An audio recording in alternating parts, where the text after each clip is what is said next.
السلام علیکم جی. آج 9 رکنی بینچ بنا تھا اور 9 رکنی بینچ نے ملک کے اندر جاری ملٹری ٹرائل کورٹ جو ہیں جو 9 مئی کے مجرموں کے حوالے سے ہو رہے ہیں اس کو چیلنج کیا تھا. اس قانون کو اب چیلنج کیا ہے جو کہ 1952 سے پاکستان کے آئین کا حصہ ہے اور اس قانون کو انہوں نے اب 72 سال کے بعد آ کے اس کی وائریز کو چیلنج کر دیا. وائریز ہوتی ہیں وہ قانونی زبان میں اس کو کہتے ہیں. اس قانون کو مطلب چیلنج کر دیا جی, یہ انلیگل قانون ہے.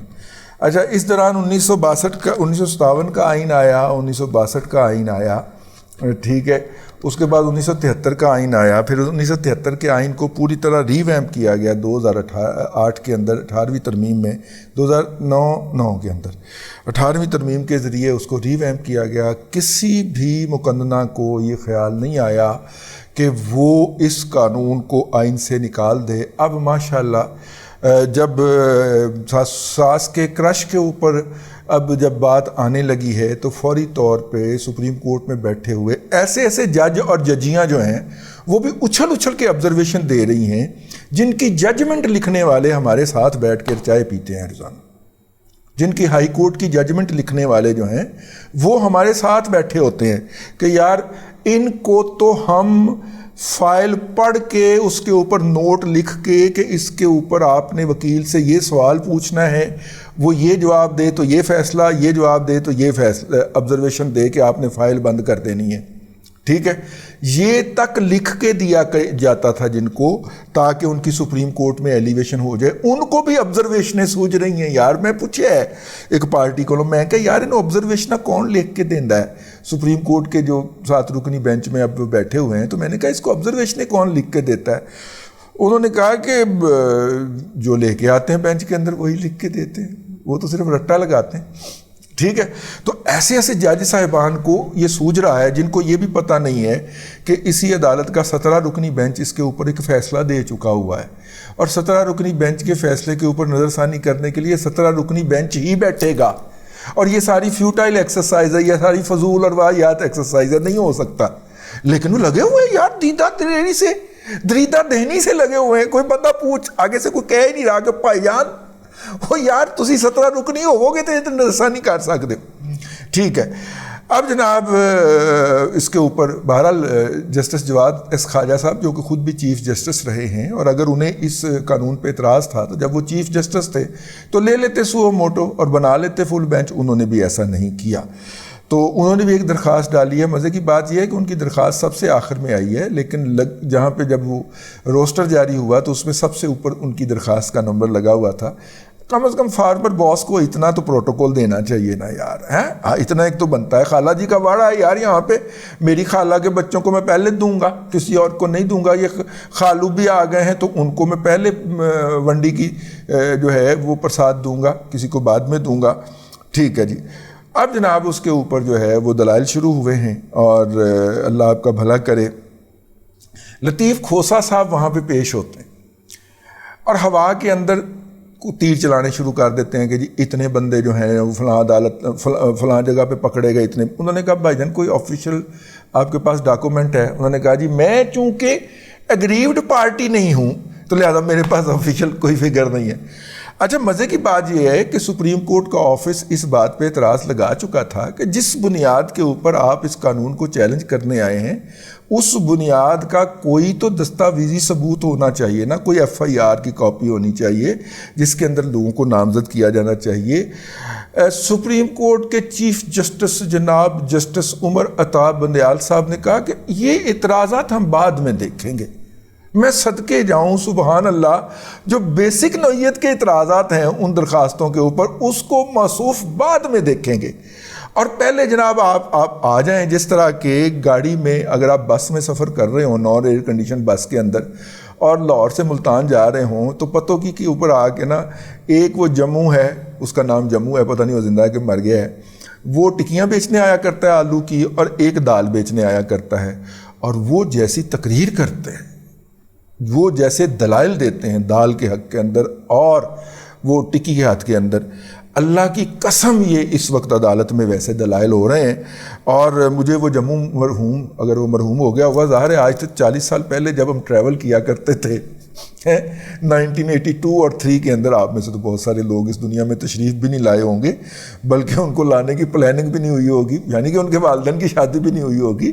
تو اس وقت ہم جب اس وقت ٹریول کیا کرتے تھے تو وہاں پہ ایک جموں آتا تھا، کہ جموں، اس کا نام جموں تھا اس شخص کا نا، تو وہ گرم ٹکی ہوتی تھی، وہ اس نے رکھی ہوتی تھی اور وہ گرم ہوتی تھی، اور وہ ٹکی بیچا کرتا تھا۔ وہ جو اپنی ٹکی کی خصوصیات بتایا کرتا تھا، الحمدللہ آج کھوسا نے، اور اللہ آپ کا بھلا کرے لطیف کھوسا، اور اس نوع کے جتنی دیگر مخلوقیات ہیں، انہوں نے اس طرح کے اپنے آرگومنٹ پیش کیے ہیں، اور ان ججز کے جنہیں آبزرویشن تک لکھ کے دی جاتی ہیں اور لکھ کے دی گئی ہوئی ہیں، اور انہوں نے رٹا مار کے عدالت کے اندر بیٹھے ہوئے ہیں، انہوں نے اس کے اوپر سر دھنا ہے اور انہیں کنٹینیوسلی بولتے رہنے کی اجازت دی ہے۔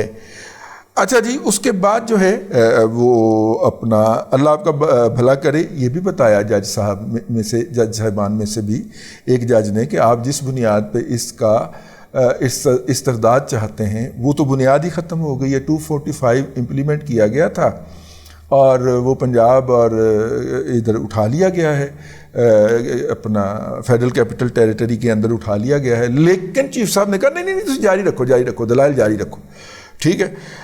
اس کے بعد جناب اللہ آپ کا بھلا کرے، انہوں نے کہا کہ جناب زیادہ زور ان کا تھا وہ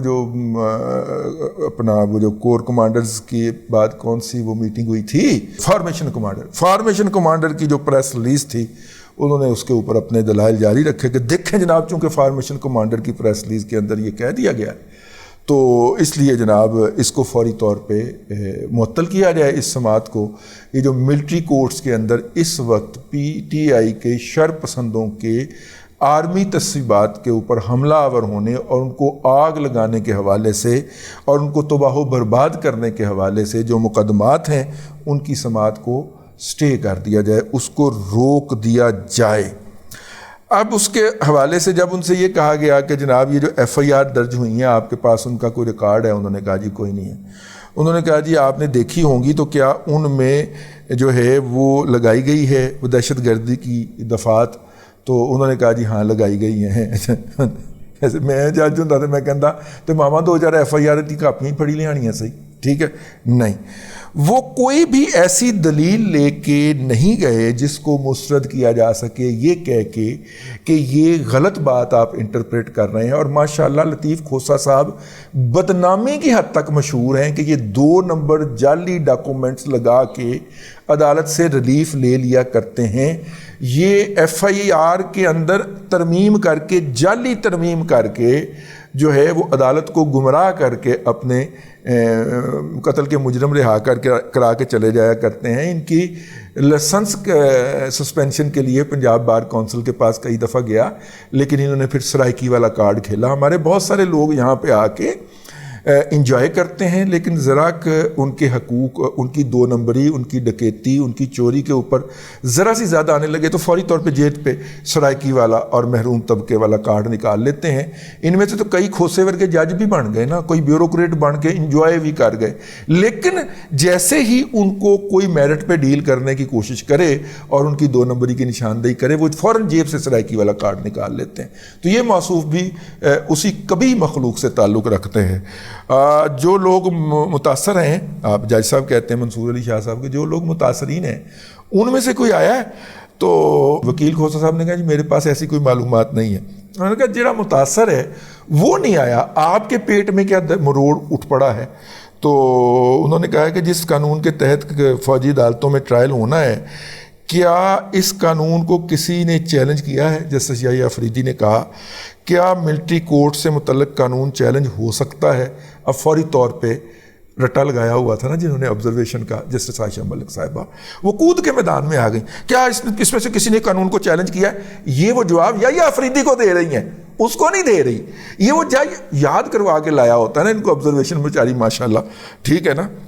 اس کے بعد کیا ملٹری کورٹ سے متعلق قانون چیلنج ہو سکتا ہے؟ یہ فوری طور پہ انہوں نے کودا، اور پھر انہوں نے پوچھا کہ آرمی ایکٹ اور آفیشیل سیکرٹ ایکٹ کے خلاف مقدمہ کون سنے گا؟ وکیل لطیف کھوسا نے کہا سپریم کورٹ کو تو لوگ مان ہی نہیں رہے، سپریم کورٹ وکیل لطیف کھوسہ نے کہا مثلاً آپ جو ہے وہ لوور کورٹ کے مسائل اٹھا کے ڈائریکٹ سپریم کورٹ میں لے جائیں، لیکن چونکہ وہاں پہ بھئی سیشن کورٹ کے جو ایشو سیٹل ہونے ہیں وہ ڈائریکٹ ماشاءاللہ سپریم کورٹ کا 7 رکنی اور 9 رکنی بینچ سنیں. سبحان اللہ سبحان اللہ.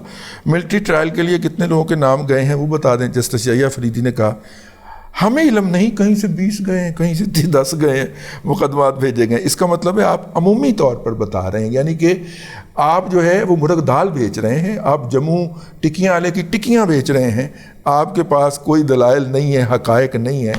تو ایسا ہوگا تو آگے کیسے چلیں گے؟ یہ جسٹس یحییٰ افریدی نے کہا. یہاں پہ پھر جناب مظاہر علی اکبر نقوی صاحب، ٹھیک ہے، آبزرویشن رٹ کے آئے ہوئے ہیں، وہ خود پڑھے. جو تمام مقدمات بنائے گئے ان کو سننے کا اختیار تو انسداد دہشت گردی کو عدالت کو پہلے ہی حاصل ہے. فوراً خود پڑھے نا. وہ ان وکیلوں کی معاونت کر رہے ہیں نا وہاں پہ بیٹھ کے، یہ جو جج صاحبان ہیں. ہمارا یہی موقف ہے کہ کیسز انسداد دہشت گردی کی عدالت میں چلیں، فوجی عدالتوں میں نہیں. اپنی گالوں دے منہ چپائی ہیں، سمجھ گیا نا. 9 مئی کے واقعات کی آڑ کے اندر 9-10 ہزار افراد پھر اوپن سٹیٹمنٹ، پھر بغیر کسی حقائق کے سٹیٹمنٹ. بھئی 9-10 ہزار افراد کو گرفتار کر لیا ہے. کتنے ماما عدالت کے اندر آپ نے ڈاکومنٹری ایویڈنس کے اوپر بات کرنی ہوتی ہے نا. لیکن چونکہ 700 ماہ کی عدالت ہے، جو کچھ مرضی چاہیں، جو کچھ مرضی جہاں پہ مرضی کہہ دیں، تو جج بھی اپنی مرضی کے بٹھائے ہوئے ہیں سامنے. جو مقدمات درج ہوئے ہیں ان میں نام ہیں. اب اس کا جواب جو ہے وہ چیف جسٹس صاحب نے فرمایا ہے کہ انہوں نے کہا کہ جو مقدمات درج ہیں ان میں متعدد نام ہیں، ہم چاہ رہے ہیں کہ صرف حقائق میں رہیں. اب چیف جسٹس نے جواب دیا ہے. کس کو جواب دیا ہے؟ وہ جسٹس یحییٰ افریدی کو جواب دیا ہے. مقدمات میں کچھ لوگ پولیس اہلکاروں کے نام بھی شامل کیے گئے. اچھا، مقدمات میں کچھ پولیس اہلکاروں کے نام بھی شامل کیے گئے. تو اب یہ چیف جسٹس صاحب جو ہے نا، یہ بنیادی طور پہ مقدمے کو نا پمبل پوسے میں ڈالنا ہے. ٹھیک ہے، سمجھ گیا نا. کتنے لوگوں کے خلاف مقدمہ درج کیے گئے ہیں اور کتنے افراد گرفتار ہوئے ہیں؟ 10 مئی کو پہلے 50 افراد گرفتار ہوئے. پی ٹی آئی کے رہنما فلاں فلاں فلاں کے خلاف مقدمے ہیں اور مقدمات میں یعنی کوئی تیاری نہیں ہے، کوئی ہوم ورک نہیں ہے، کوئی پتہ نہیں ہے کس کے وکیل ہیں، کتنے مقدمات درج ہوئے ہیں، کتنے لوگ گرفتار ہوئے ہیں، کچھ نہیں پتہ. فلمزی اوپن سٹیٹمنٹ کے اوپر سپریم کورٹ کے اندر جو ہے وہ کیس چل رہا ہے. اب اس کے اوپر بندہ سر نہ پیٹے تو کیا ہے. میں باقی آبزرویشن یا باقی جو پروسیڈنگز ہے وہ نہیں پڑھ رہا. ٹھیک ہے، میں کہہ رہا ہوں کہ یار بس اب کیا کہے بندہ اس کے اوپر اور کیا نہ کہے. عدالت نے تاہم اسٹے آرڈر جاری نہیں کیا ملٹری کورٹس کے اندر جو پروسیڈنگ جاری ہیں اس کے اوپر. اور عدالت چونکہ بہت ارجنٹ نوعیت کا مسئلہ ہے، ساس صاحبہ کا کرش کا معاملہ ہے، تو اس لیے سماعت کل تک کے لیے ملتوی کر دی گئی ہے. کل پھر آپ کی خدمت میں حاضری ہوگی. اللہ تبارک و تعالیٰ آپ کو آسانیاں عطا کرے اور آسانیاں خلق خدا میں تقسیم کرنے کی توفیق عطا کرے.